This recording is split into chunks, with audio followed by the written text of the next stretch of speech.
It's a rough ride aboard a 737 on descent to New Orleans. A violent thunderstorm has caught the pilots off guard. Mayday, Mayday, Taka 110. We are in the middle of a storm. We lost an engine. Both engines. I don't think I will make it. I don't have any power on the engines. 38 passengers suddenly face a terrifying prospect. They will crash in minutes unless the crew of TACA Flight 110 can perform one of the greatest feats in the history of commercial aviation. This is a true story. The reconstructions are based on original cockpit voice recordings and eyewitness accounts. A brand new Boeing 737 is making its way through heavy thunderstorms and hail, 3,000 feet above the Gulf of Mexico. TACA Airlines is a small family-owned operation based in El Salvador. The jet was delivered to TACA Airlines just 2 weeks ago. TACA Flight 110 left Belize City less than 2 hours ago, bound for New Orleans.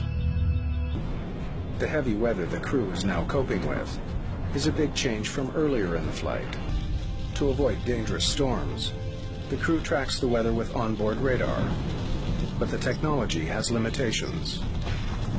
Captain Carlos Dardano was born to fly.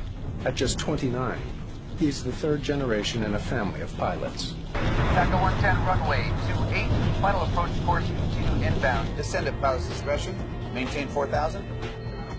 Thank you, sir. TACA 110, 4,000. First Officer Dionisio Lopez has more than 12,000 flight hours. Captain Arturo Sole is a flight instructor with TACA Airlines. He's on board today to observe the performance of this new plane.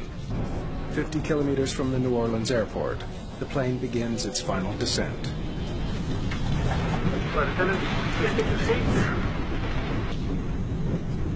Suddenly, less than 17,000 feet from the ground, the flight becomes all the more terrifying. We lost power on the engines.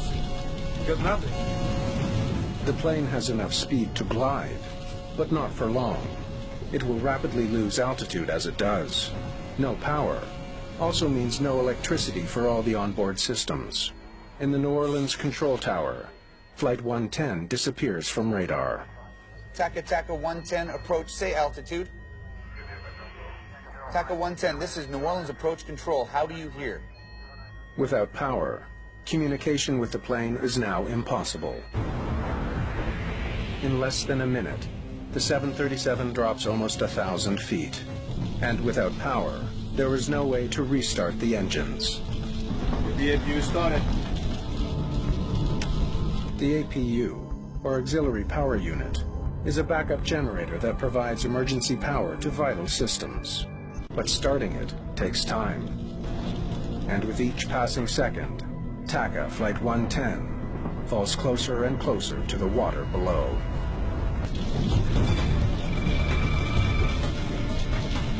APU's up and running.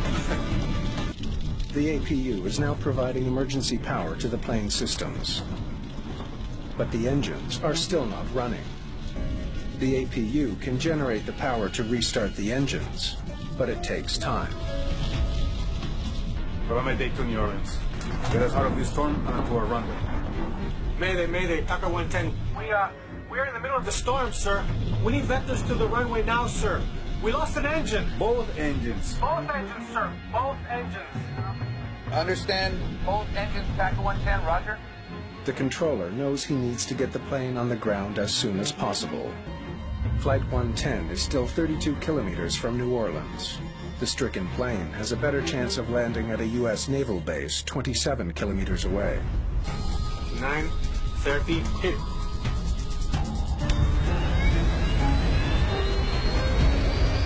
Only 5,000 feet from the ground, the left engine ignites. Okay, good job. Captain Soli is taking the steps to fire up the second engine. Here comes the other one. Both engines back. It appears the crisis is over. Okay, sir, we have both engines back now. We really appreciate what you've done for us. We are going to go down to 310. I don't feel any power. I don't feel any power. Something's wrong. The engines appear to be running, but they're not providing any thrust. Then, the gauges show that the engines are overheating. They're burning up from the inside. The risk of a catastrophic engine fire now leaves Dardanel with no choice. He must do something no pilot would ever want to do: shut down both engines for good. Once again, the plane is without power and falling fast. The plane is quickly closing in on 3,000 feet. At the rate it's dropping, it won't make it to New Orleans. Yeah, we don't have power on the engines. TACA 110, I'm going to vector you to Lakefront Airport. You're only 11 miles from Lakefront. I don't think I will make it. I don't have any power in the engines. I don't think we're going to be able to make it there. You're 6 miles away from Lakefront Airport. Can you make it there? No, sir, we're at 2,000 feet and losing altitude. The crew only has one option left. I guess I'm going to have to make a ditching here, sir. They must take their chances and put the plane down in the water. TACA 110, roger. Whatever you need to do, sir. The Coast Guard is immediately deployed. The crew of TACA Flight 110 plans to put the plane down in the canal directly ahead of them. As Dardanel looks for a safe stretch of canal to drop the plane in, another option appears. Look at that one over there. Is that on the grass? Yes, boss.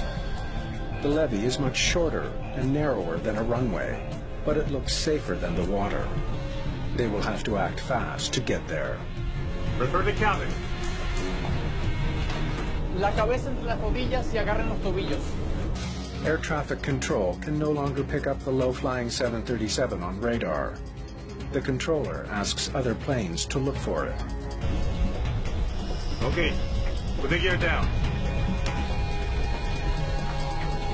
All right. Agárrate, papá.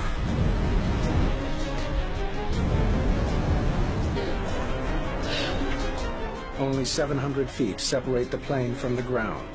Without engines, the pilots have no thrust reversers to slow the plane when it touches down. Dardanel has an additional challenge.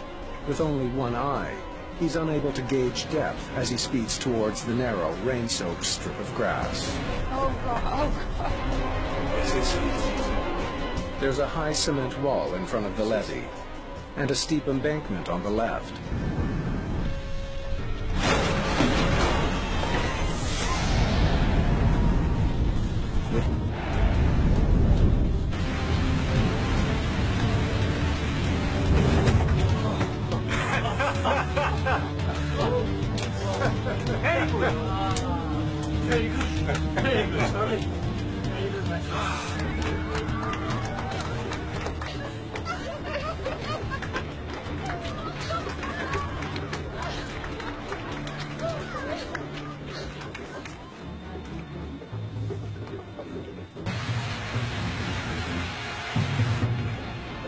Rápido, por la salida más cercana.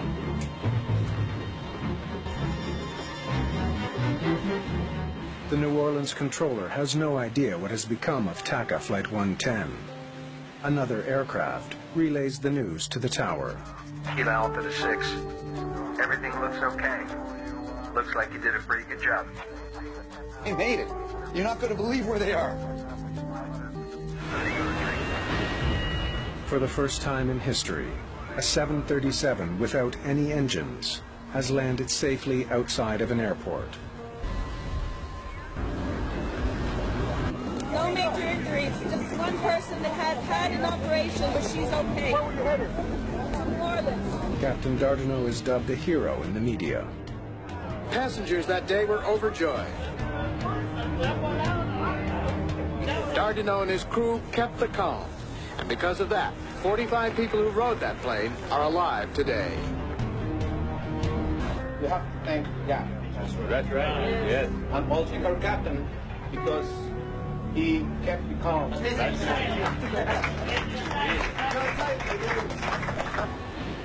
Pilots call this a dead stick landing, a landing with no engines. The plane involved in the daring landing is back in service within a month.